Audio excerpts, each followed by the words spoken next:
Which is better, quality or quantity? Welcome back to Cloverdale Forge. Yes, today is Sunday and it should be time for another hook of the week. Unfortunately, I've been a little bit abusive and hard on my back lately, and it has decided that I'm not going to the shop for a few days. So instead of just ignoring the fact that I promised to have a video out today, I thought I would just sit here in the basement wood shop and discuss something that I've been thinking I should do a video on. And that, of course, is that age-old question of which is better for you to work on. Quantity things, make a whole lot of something, even if they're not perfect, or make one thing the best that you possibly can. And I think maybe we've talked about this a little bit before, but I thought I'd talk about it in more detail, and I'm also going to apply this a little bit to the videos here on YouTube and some things I'm thinking about in the coming year. But before we do that, I've got a couple of boxes that came in the mail the last couple of days, and I thought we could take a look at what some people sent me. This first box has a return address from Drill America. I'm guessing this isn't going to be a fruitcake. And for those wondering, yes, I have occasionally made knives. And Drill America says, "Hi John, hope the enclosed," got a part number, "bit cooler makes a welcome addition to the shop. Wishing you all the best in your projects in 2020 and sending a little Miami warmth to the Beulah area." I think that must be working because today it was 50, tomorrow it's supposed to be 60. Monday it's supposed to be 30 with a low below zero. Anyways, it looks like Drill America, this is their bit cooler, and this is a 29-piece set of cobalt drill bits, so size from 1/16 to 1/2 inch. That doesn't do you much good if you're using metric bits or bits in tenths, but for most of us that are watching, these are the bits that you need. And this is a pretty nice little holder for all these drills. It fits down in here. It looks like you can take it out, but the bits won't stay in if you take it all the way out, so I think I'm going to leave it in the thing. Probably you can use this to hold a beer can or something if you wanted to, though. Now, Drill America is not sponsoring this video. They just sent this for me to try out in the shop and share it with you folks. So I will put a link to their website, assuming they have a website. I'll put that down in the video description. And if you're interested in a unique, what looks like watertight, because it's got an O-ring seal on it, set of drill bits for your shop, you might want to check these guys out. And we'll be using these in the shop in future videos, and we'll see how they work. They also sent a little thing with a pin. There's actually a pin that's got a ruler on it in both inches and millimeters. So maybe we'll use this for measuring a few things. The pin even has a little bubble level. I'm going to go out on a limb and say that maybe I wouldn't frame a house with that, but it might come in handy for something. Also in here, there is a little Drill America flashlight. That could come in handy for something. Thanks for the swag, Drill America. Stuff's always kind of fun to get. Some stickers. There's something stuck in the bottom. Probably another sticker. Yep. A couple of different versions of stickers.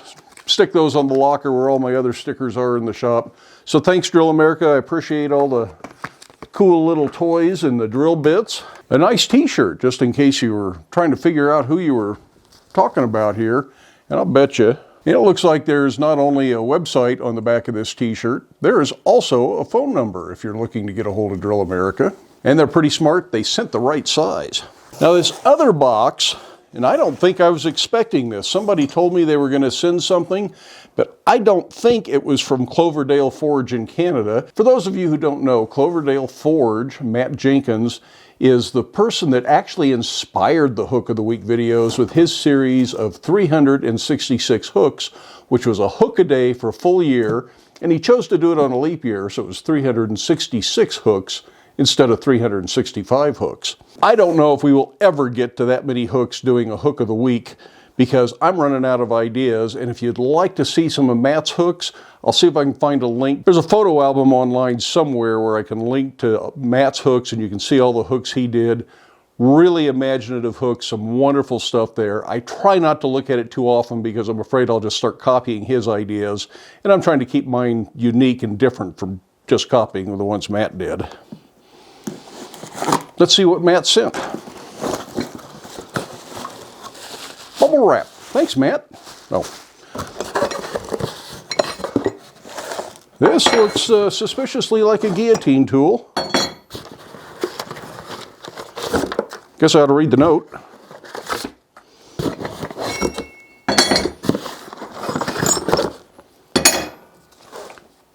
Matt sent stickers too.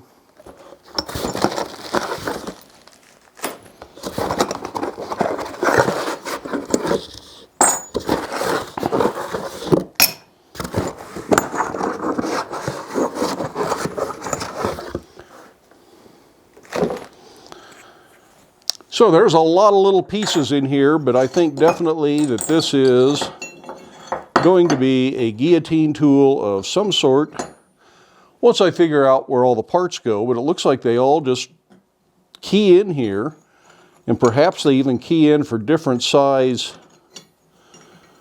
materials or different size dies. Just looking at this, it looks like there's some various options here, and there's a hole through there. Let's see.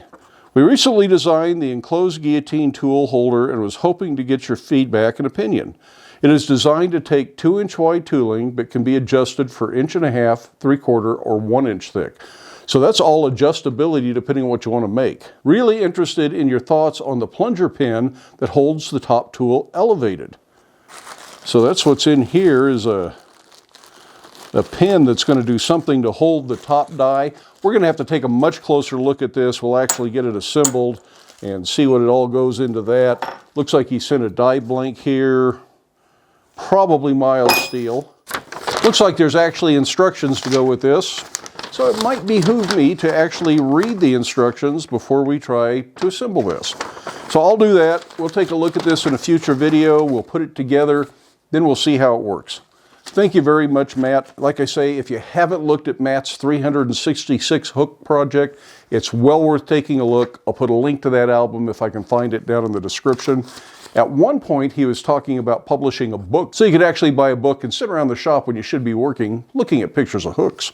Now, there are a couple of things that prompted my thoughts on quality versus quantity and why I wanted to do this video, and I will talk a little bit more about how that affects my video production, or how I would like it to affect my video production, because right now that's not really anything that I'm doing, but I'll do that at the very end of the video.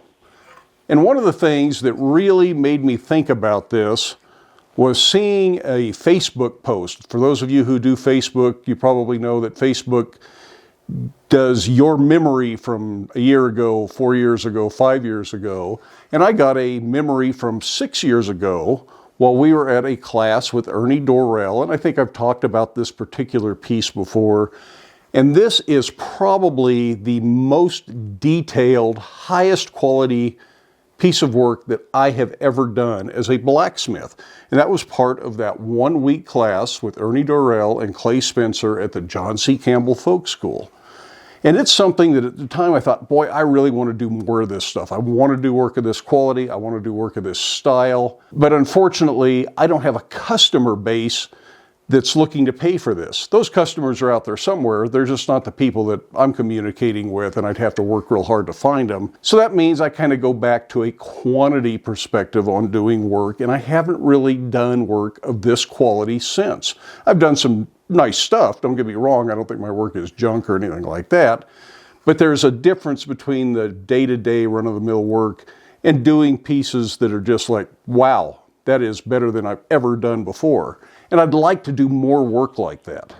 But instead, I find what I do mostly is quantity work. I make a lot of the same thing. In this case, these are holdfast, but it could be a whole bunch of S-hooks or a whole bunch of decorative bolts, or making a dozen axes or a dozen adzes in a batch, or making thousands of tent stakes in a batch, which I did for ages. When I first started selling my work as a blacksmith, we were going to the Mountain Man rendezvous, and the people at the rendezvous were more than happy to pay $250 for an S-hook that was a little bit irregular and it wasn't really perfect on both ends, but they weren't about to pay $5 for an S-hook, even if it was absolutely perfect in every single way.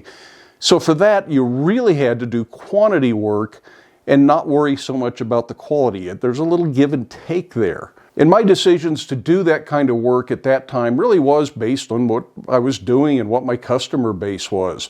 And I could make a lot of things really quickly to take to the rendezvous. If I spent a couple of weeks leading up to the rendezvous on my days off from my real job as a firefighter, I would have enough product to take to the rendezvous to make, about $1,000 in income at the rendezvous, which at the time I considered to be pretty good income. But there was nothing spectacular about it. It was just average. It was the same thing every other rendezvous blacksmith was doing. It wasn't artistic. It wasn't spectacular. It was just a lot of the same thing. But as you do quantity, your quality improves. The vast majority of smiths that start out, the first project they make isn't going to be the most spectacular thing in the world, and you only get better at making things through repetition. You have to do it over and over and over again. And I don't care what it is you're doing, whether you're blacksmithing or woodworking or pottery or sewing clothing or something like that.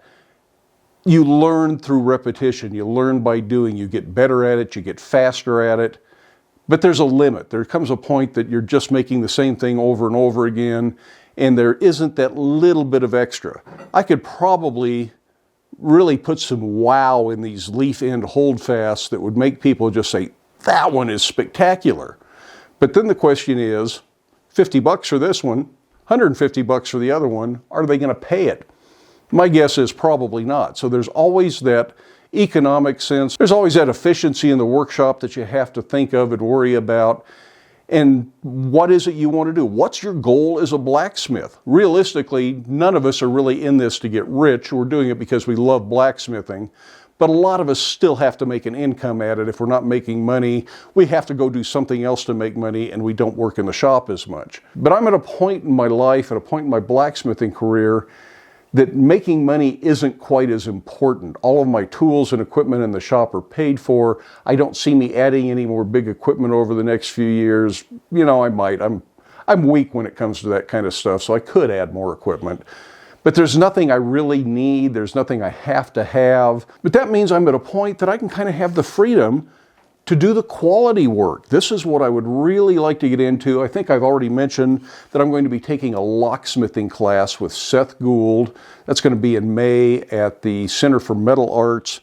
And that class is certainly not going to be a quantity-oriented class. It's not about making a whole bunch of locks really quickly and simply. It's about making really nice locks that work right. And hopefully I'm going to learn a lot and come back motivated to do some of that kind of work. But if I stay stuck on quantity, I probably won't. It'll be just like this was. I'll come back, really want to do it.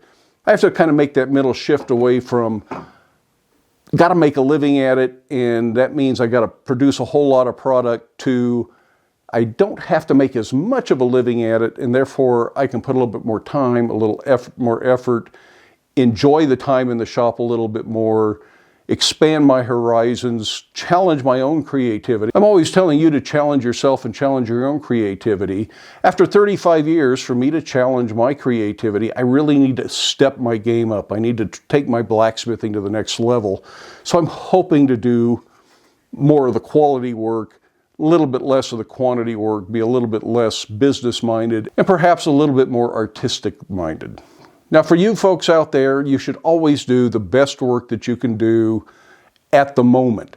Don't try to do the best work that you think you should be able to do 10 or 20 years in the future, because that's just going to drive you nuts. Accept that you have some limitation. Accept that you're a beginner. It's okay to be a beginner. It's okay for things to be a little bit rough. Do the quantity. Make a whole lot of things over and over and over again. If you're making candle holders, make a dozen, make 2 dozen. And I am sure that the last one is going to be a lot better than the first one. You're going to improve your quality by making quantity.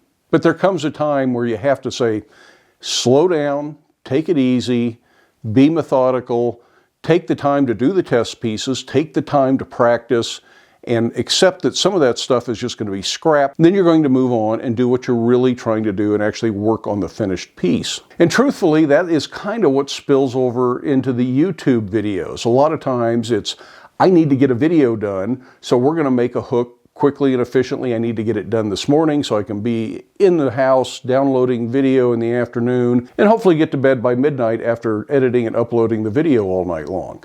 And it's kind of a regular thing. Every couple of days, that's the cycle I fall into. And right now, of course, I'm not going to get into the shop today, and I may not get into the shop to do Wednesday's video, so we'll see what happens there. But if I switch over to more of a quality emphasis, where I take the time to really plan out the video, make sketches, maybe make an outline of, need to make sure I cover all these points, spend a day or two researching and doing that, spend a day or two doing practice pieces, learning the technique. Maybe I make a few sample pieces that end up going in the scrap bin because I'm not very happy with them. But that means when I get to the final video, I've got it figured out. I can show you exactly what needs to happen, and I can explain to you what didn't work. You can still learn from my mistakes. I just don't have to show you the mistakes. I can show you the refined technique while explaining, I tried this, but it didn't work very well. And I think that's a better way to learn. I think it's a better way to present the material. But ultimately, that means it might take me a week, 2 weeks, even 3 weeks sometimes, just to make a single video. It might take 3 or 4 days for the filming instead of the typical 4 or 5 hours I spend now. Am I going to switch over to that just suddenly with the next video? No, we're going to keep going kind of like we are now, but slowly over the next year, I would like to kind of switch to that philosophy where I'm exploring more of what brings me joy in blacksmithing instead of just trying to come up with a video idea, crank out the videos, get them out on YouTube. And I know a lot of the beginners like all those simple projects, and I'm not going to abandon the simple projects. I just want to balance them out a little bit better with more advanced projects. I want to explore more of these techniques I learned from Ernie. I probably have over 100 books on blacksmithing with spectacular work in it, really inspiring stuff. Most of it doesn't tell you how to do it, so it's going to take time to sit down, figure it out, trial and error, then figure out how to make the piece, and then I can share those techniques with you. It just means that the videos may be spread out a little bit more than they are now. Now, another thing that enters into this, I'll share with you my absolute favorite blacksmith on YouTube. That's Torbjorn Aman. His videos are spectacular. He doesn't narrate his videos, but all the information you need to understand what he's doing is in there because he shows them so well. And I can't expect that he makes a video in a single day. I am sure he is spending multiple days planning, practicing, filming, and then editing. And for that reason, he's only turning out 1 or 2 videos in a month, but they are wonderful videos. They're very well produced, they're very well thought out. The techniques are clear and concise, even though he doesn't have to take time to explain it.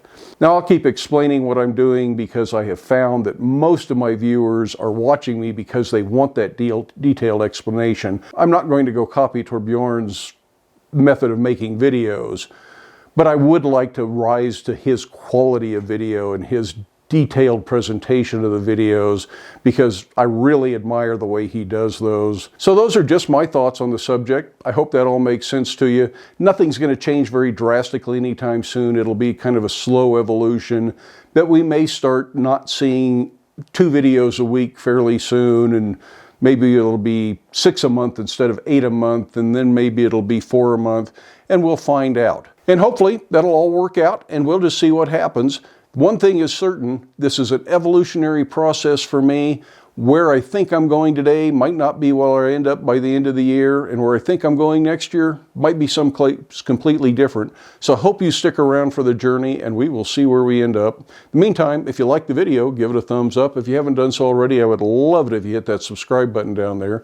Feel free to stick around and watch a few of the other videos, share the videos with your friends, but then make time in your day to get out to your shop, make something, wear your safety glasses, and we'll see you for the next one.